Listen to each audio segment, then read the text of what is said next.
पृथ्वी हमारा आवास। ज्योग्राफी कक्षा 6 अक्षांश एवं देशांतर। पिछले अध्याय में आप पढ़ चुके हैं कि हमारी पृथ्वी गोलाकार नहीं है। ये उत्तर एवं दक्षिणी ध्रुवों पर थोड़ी चपटी तथा मध्य में थोड़ी उभरी हुई है। क्या आप कल्पना कर सकते हैं कि यह कैसी दिखती है?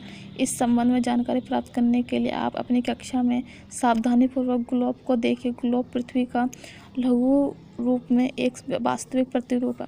ग्लोब विभिन्न आकार एवं प्रकार के हो सकते हैं। बड़े ग्लोब जो आसानी से एक स्थान से दूसरे स्थान नहीं ले जाए जा सकते, पॉकेट में रखे योग्य छोटे ग्लोब तथा गुब्बारे जैसे ग्लोब जिनमें हवा भरी जा सकती है एवं आसानी से एक स्थान से दूसरे स्थान ले जाया जा सकता है। ग्लोब स्थिर नहीं है, इसे उसी प्रकार घुमाया जा सकता है जैसे कुम्हार का पहिया या लट्टू घूमता है। ग्लोब पर देशों, महाद्वीपों तथा महासागरों को उनके सही आकार में दिखाया जाता है। पृथ्वी के समान किसी गोले पर किसी बिंदु की स्थिति का वर्णन करना कठिन है। अब प्रश्न ये उठता है कि इस पर किसी स्थान की स्थिति कैसे बताई जा सकती है। इसके लिए हमें कुछ बिंदु एवं रेखाओं के संदर्भ की आवश्यकता होती है। आप देखेंगे कि एक सुई ग्लोब में झुकी हुई अवस्था में स्थित होती है जिसे अक्ष कहा जाता है। ग्लोब पर वह दो बिंदु जिनसे होकर सुई गुजरती है उत्तर तथा दक्षिणी ध्रुव है।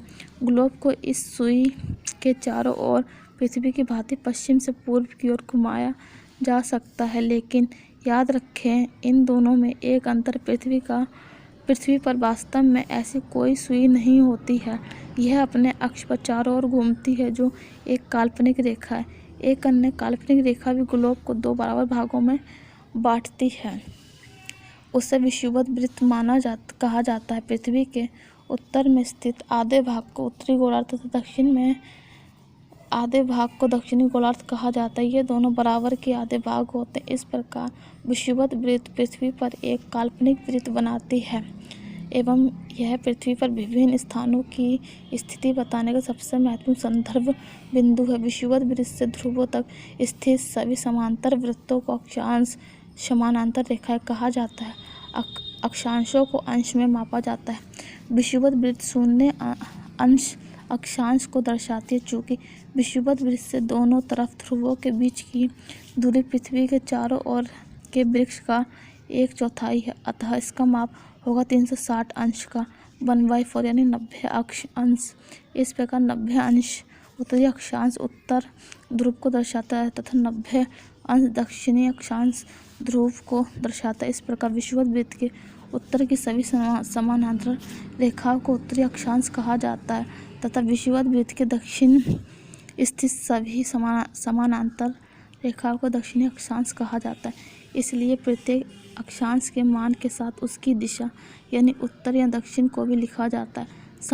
सामान्यतः इसे उत्तर या दक्षिण अक्षर से व्यक्त किया जाता है। उदाहरण के लिए महाराष्ट्र में चंद्रपुर एवं ब्राज़ील, दक्षिण अमेरिका में बेलो हॉरिजॉन्टल दोनों एक ही अक्षांश 20 अंश पर स्थित है, लेकिन चंद्रपुर विषुवत वृत्त के 20 अंश पर उत्तर में एवं बेलो हॉरिजॉन्टल विषुवत वृत्त के 20 अंश दक्षिण में स्थित है।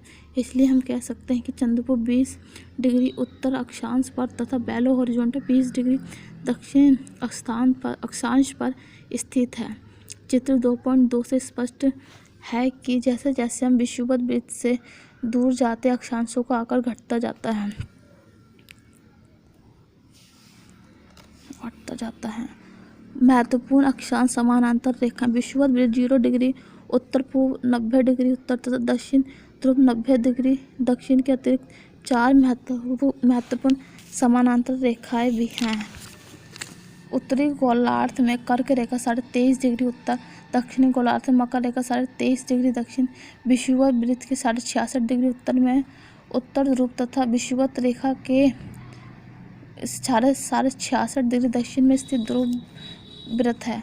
पृथ्वी के ताप कटिबंध कर्क रेखा एवं मकर रेखा के बीच के सभी अक्षांशों पर सूर्य वर्ष में एक बार दोपहर में सिर के ठीक ऊपर होता है, इसलिए इस क्षेत्र में सबसे अधिक ऊष्मा होती है तथा इसे उष्णकटिबंध कहा जाता है। कर्क रेखा तथा मकर रेखा के बाद किसी भी अक्षांश पर दोपहर का सूर्य कभी भी सिर के ऊपर नहीं होता। ध्रुव की तरह सूर्य की किरणें तिरछी होती जाती हैं। इस प्रकार उत्तरी गोलार्ध में कर्क रेखा एवं उत्तर ध्रुव वृत्त तथा दक्षिणी गोलार्ध में मकर रेखा एवं दक्षिणी ध्रुव वृत्त के बीच वाले क्षेत्र का तापमान मध्यम रहता है, इसलिए इन्हें शीतोष्ण कटिबंध कहा जाता है। उत्तरी गोलार्ध में उत्तर ध्रुव वृत्त एवं उत्तरी ध्रुव तथा दक्षिणी गोलार्ध में दक्षिण ध्रुव वृत्त एवं दक्षिणी ध्रुव के बीच के क्षेत्र में ठंड बहुत होती है, क्योंकि यहाँ सूर्य क्षितिज से ज़्यादा ऊपर नहीं आ पाता है, इसलिए शीत कटिबंध कहलाते। देशांतर किया है। किसी स्थान की स्थिति को बताने के लिए उस स्थान के अक्षांश के अतिरिक्त कुछ और जानकारी की आवश्यकता भी होती है। आप देख सकते हैं कि प्रशांत महासागर में स्थित टोंगा द्वीप एवं हिंद महासागर में स्थित मॉरिशस द्वीप एक ही अक्षांश 20 डिग्री दक्षिण पर स्थित है। उनकी सही स्थिति जानने के लिए यह पता करना होगा कि उत्तर ध्रुव को दक्षिण ध्रुव से जोड़ने वाली संदर्भ रेखा से पूर्व या पश्चिम की ओर इन स्थानों की दूरी कितनी है। इस संदर्भ रेखा को देशांतरीय याम्योत्तर कहते हैं तथा उनके बीच की दूरी को देशांतर के अंशों में मापा जाता है। प्रत्येक अंश को मिनट में तथा मिनट को सेकंड में विभाजित किया जाता है। ये अर्धवृत्त तथा उनके बीच की दूरी ध्रुवों की तरफ बढ़ने पर घटती जाती है एवं ध्रुवों पर शून्य हो जाती है, जहाँ सभी देशांतरी याम्योत्तर आपस में मिलती हैं। अक्षांश समानांतर रेखाओं से भिन्न सभी देशांतरी याम्योत्तरों की लंबाई समान होती है, इसलिए इन्हें सिर्फ मुख्य संख्याओं में व्यक्त करना कठिन था। तब सभी देशों ने निश्चित किया कि ग्रीनविच, जहाँ ब्रिटिश राज की वेधशाला स्थित है, से गुजरने वाली याम्योत्तर में पूर्व और पश्चिम की ओर गिनती शुरू की जाए। इस याम्योत्तर को प्रमुख याम्योत्तर कहते हैं। इसका मान 0 डिग्री देशांतर है तथा यहाँ से हम 180 डिग्री पूर्व या 180 डिग्री पश्चिम तक गणना करते हैं। प्रमुख याम्योत्तर तथा 180 डिग्री याम्योत्तर मिलकर पृथ्वी को 2 समान भागों में पूर्वी गोलार्ध एवं पश्चिमी गोलार्ध में विभक्त करती है। इसलिए किसी स्थान के देशांतर के आगे पूर्व के लिए अक्षर पू तथा पश्चिम के लिए अक्षर पा का उपयोग करते हैं। यह जानना रोचक होगा कि 180 डिग्री पूर्व और 180 डिग्री पश्चिम याम्योत्तर एक ही रेखा पर स्थित है। अब ग्लोब पर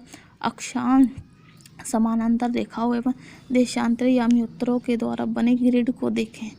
अगर आपको किसी स्थान के अक्षांश एवं देशांतर की सही जानकारी हो तो ग्लोब पर आप उस स्थान का पता आसानी से लगा सकते हैं। उदाहरण के लिए असम में धुबरी 26 डिग्री उत्तर अक्षांश एवं 90 डिग्री पूर्व देशांतर पर स्थित है। पूर्व देशांतर एवं क्षैतिज रेखाएं उत्तरी अक्षांशों को व्यक्त करती हैं।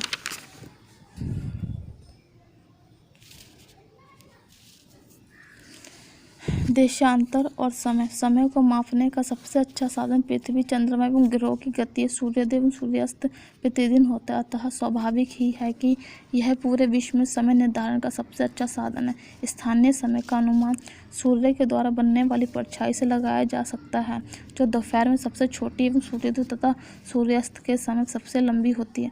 ग्रीनविच पर स्थित याम्योत्तर पर सूर्य जिस समय आकाश के सबसे ऊंचे बिंदु पर होता है, उस समय याम्योत्तर पर स्थित सभी स्थानों पर दोपहर होगी। चूँकि पृथ्वी पश्चिम से पूर्व की ओर चक्कर लगाती है, अतः वह स्थान जो ग्रीनविच से के पूर्व में है उसका समय ग्रीनिच समय से आगे होता है तथा जो पृथ्वी पश्चिम में है उनका समय पीछे होगा। समय के अंतर की दर की गणना निम्नलिखित विधि की जा सकती है। पृथ्वी लगभग 24 घंटे में अपने अक्ष पर 360 डिग्री घूम जाती है, अर्थात वह 1 घंटे में 15 डिग्री में 4 मिनट में 1 डिग्री घूमती है। इस प्रकार जब ग्रीनविच में दोपहर के 12 बजे बजते हैं तब ग्रीनविच से 15 डिग्री पूर्व में समय होगा 15 × 4 = 60 मिनट, अर्थात ग्रीनविच के समय में 1 घंटा आगे, अर्थात वहाँ दोपहर का 1 बजा होगा। लेकिन ग्रीनविच से 15 डिग्री पश्चिम का समय ग्रीनविच समय से 1 घंटा पीछे होगा, यानी वहाँ सुबह के 11 बजे होंगे। इसी प्रकार जब ग्रीनिच पर दोपहर के 12 बजे होंगे उस समय 180 डिग्री पर मध्य रात्रि होगी। किसी भी स्थान पर जब सूर्य आकाश में अपने उच्चतम बिंदु पर होता है दोपहर में, उस समय घड़ी में दिन के 12 बजते हैं। इस प्रकार घड़ी के द्वारा दिखाया गया समय उस स्थान का स्थानीय समय होगा। आप देख सकते हैं कि दिए गए देशांतरीय याम्योत्तर पर सभी स्थानों का स्थानीय समय समान। हम मानक समय क्यों मानते हैं? अलग अलग यामी उत्तरों पर स्थित स्थानों के स्थानीय समय में अंतर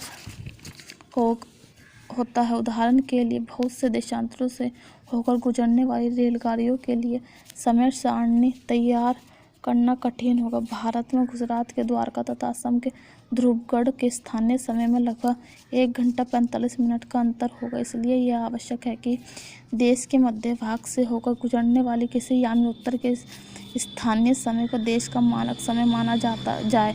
इस यामी उत्तर रेखा के स्थानीय समय को पूरे देश का मानक समय माना जाता है।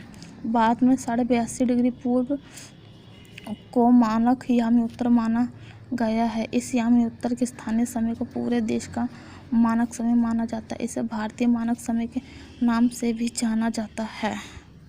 भारतीय ग्रीनविच के पूर्व 82.5 डिग्री पूर्व में स्थित तथा यहाँ का समय ग्रीनविच समय से 5 घंटा 30 मिनट आगे। इसलिए जब लंदन में दोपहर के 2 बजे होंगे तब भारत में शाम के 7:30 बजे होंगे।